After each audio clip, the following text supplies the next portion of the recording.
Hello, and welcome to the Daily Try, the daily podcast that supports you on your fertility journey. My name's Lara.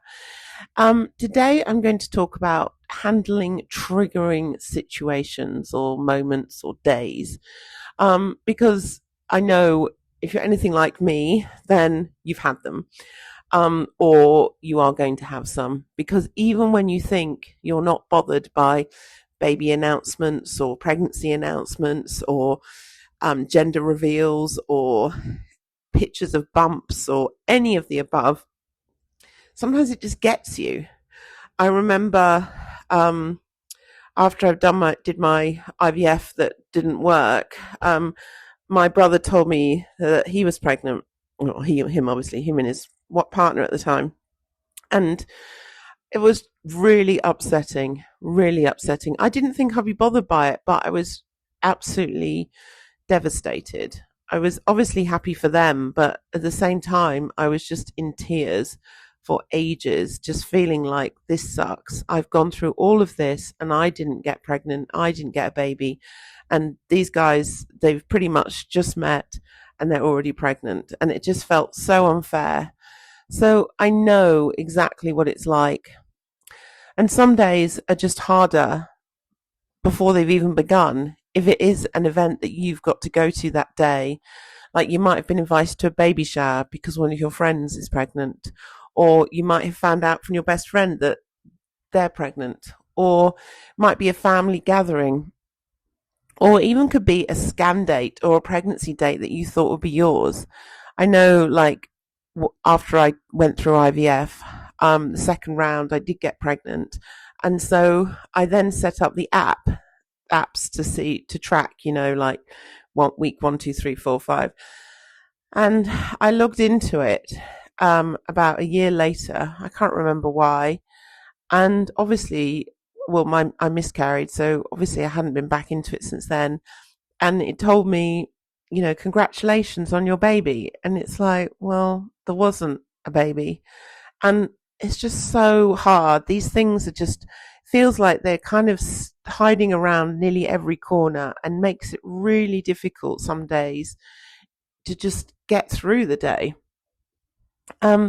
So I think the important thing is, if you do have a triggering day, or if you know that, I mean, to be honest, I think triggering things happen and you don't necessarily know when they're going to happen. So sometimes it's good to make a plan if you know that something might be triggering that day.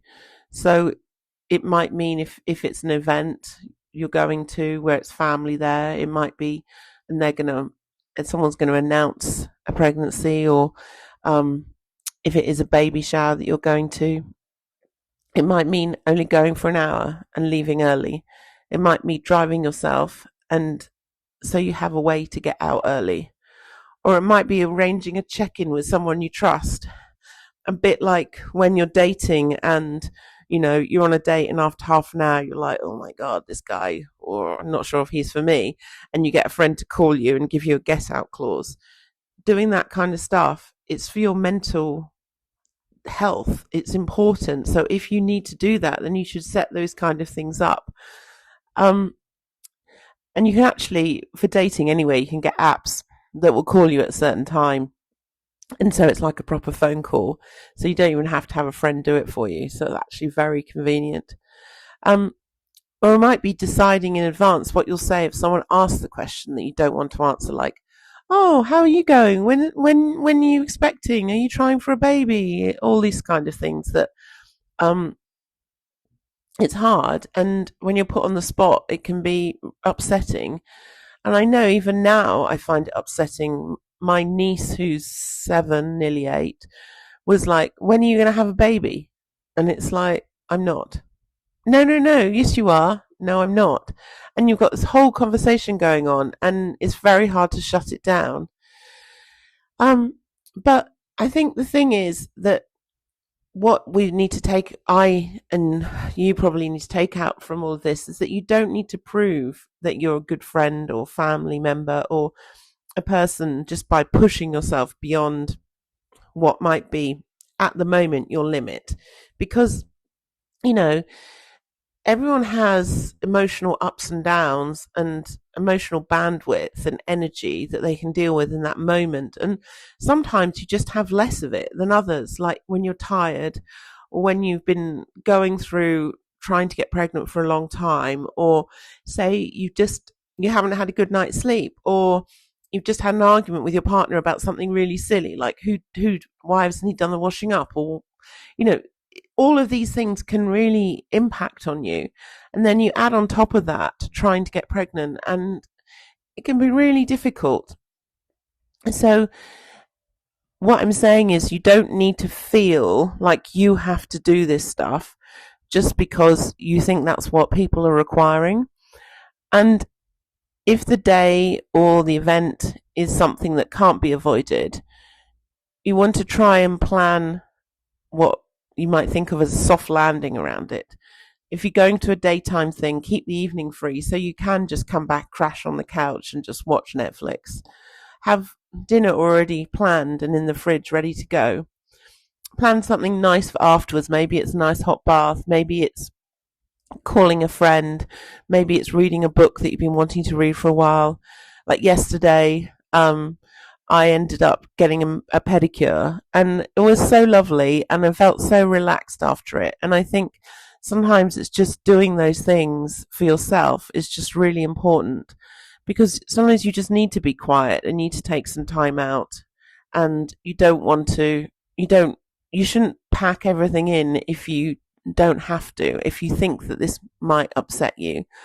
And I know I've been to things where family events, I personally think, are the worst for this kind of thing, where people quiz you on stuff and they think they're joking and they're not joking, and it doesn't feel like a joke to you and you take it really personally. That's what happens to me anyway. And it's really difficult to then kind of feel like you can kind of get through that. You just end up getting annoyed and upset, and it's often a difficult environment in which to get annoyed with the person. So you end up just sitting there fuming, thinking, I don't want to be here. So those things are so difficult, I think. Even if you have the loveliest family in the world, people still put their foot in it. And I think you can still be happy for someone, but also feel like you're missing out and feel like life is unfair and why hasn't it happened to you yet? So today, your job, if you have got something like that happening today, or you've got something like that coming up in this week, is to think about how can you make it easier on yourself? How can you make it so that, you only go for a short time, or maybe you've practiced your response to questions they might ask you, or maybe you've just decided that you won't go, or maybe you will just pop in for 5 minutes, or maybe you'll have a friend or a family member who's also going to the event, and you can say to them, when I give you the signal, can we go? Can you come and rescue me? And all of these things are okay, and it's all right to feel you've got to look after yourself, because this is a really hard time. Well, it can be.